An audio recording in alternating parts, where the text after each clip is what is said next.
read a couple of short poems.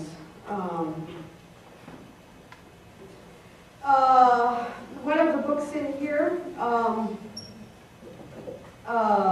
was How Far Is the War. One of the books in here is called Play.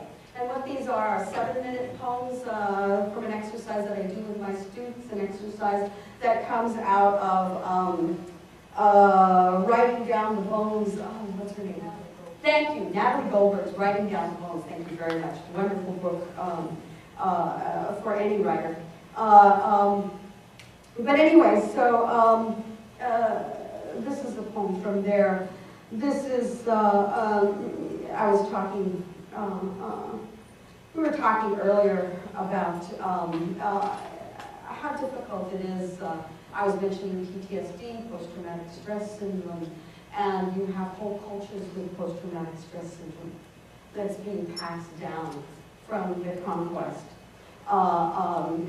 and including so many damaged men, and so much damage between men and women for cultures that have been bred together. Oklahoma, you look at the history, Oklahoma, Kansas, Nebraska, there was like almost breeding farms, experimenting with African and different tribal peoples to see which would breed the best stock. Well, I loved a man, tried to love a man, who was full-blood Choctaw, who had escaped the Long March, and ended up, instead of Oklahoma, he ended up in the Four Corners area, a very desolate, isolated part of Colorado, small band, and his grandparents escaped out there, and he was raised there the way people grew up 300 years ago.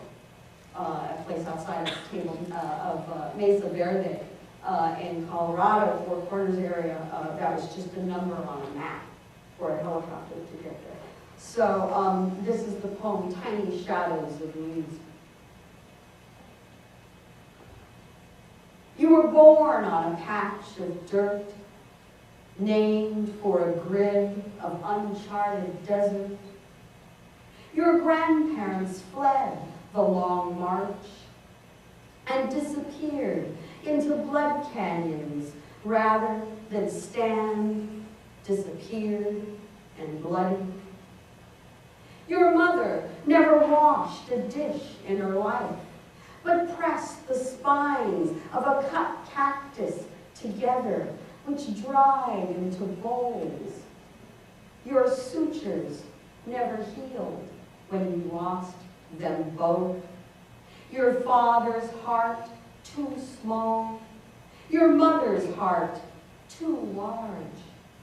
You scraped the arroyos of roots and hard seeds, mouthed the language too clumsy for your tongue, and tried to forge love from the tiny shadows of leaves in a foreign country, your own.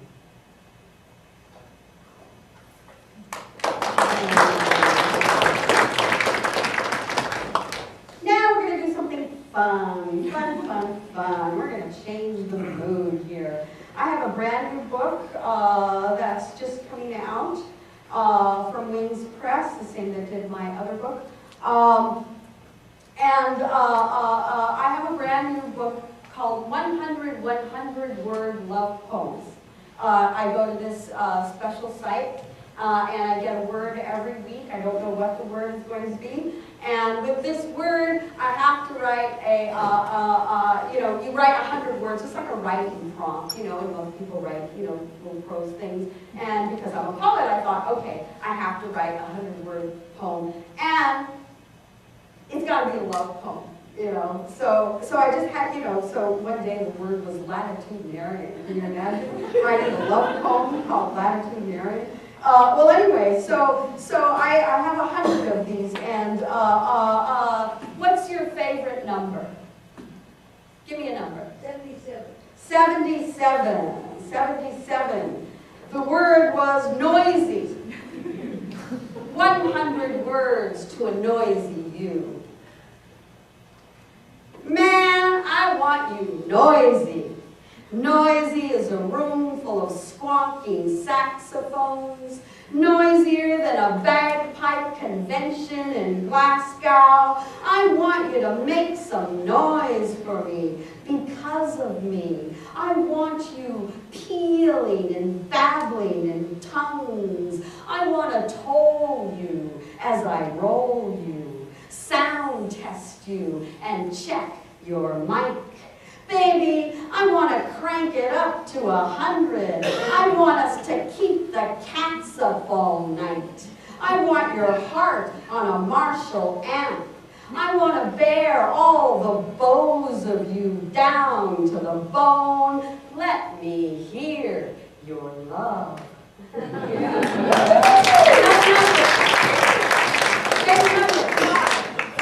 Five. Bound. Bound, 100 words to you.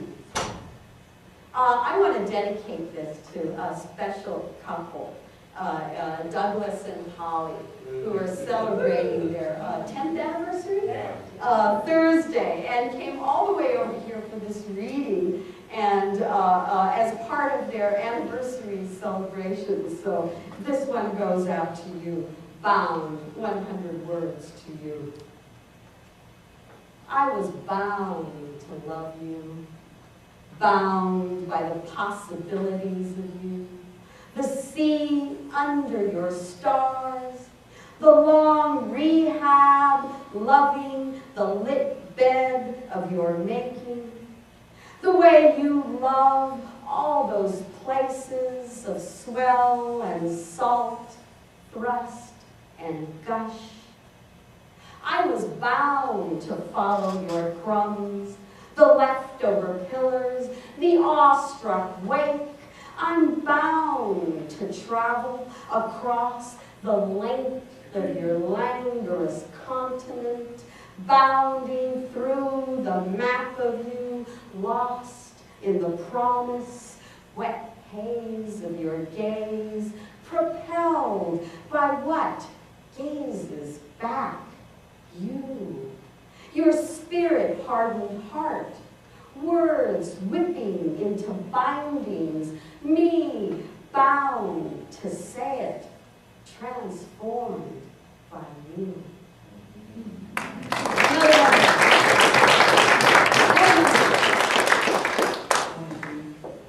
Twenty-two, the word was grotto. 100 words to your grotto. Come back home to that grotto we make in the dark, to the still water, still pool and deepening there where we recess to gill and fin, there where even our breaths relive their past. I want you in the crevice of my heart, a recirculation, recycling touch, wearing, lapping horizon where we lay it down forever in a day. Sleepy grotto of undulating waves, you oyster to my pearl. I glisten you to morning, but in the flesh you are gone. An empty spot pours out its art upon the page, imagining you there. Salt, spray, wind, weeping sea.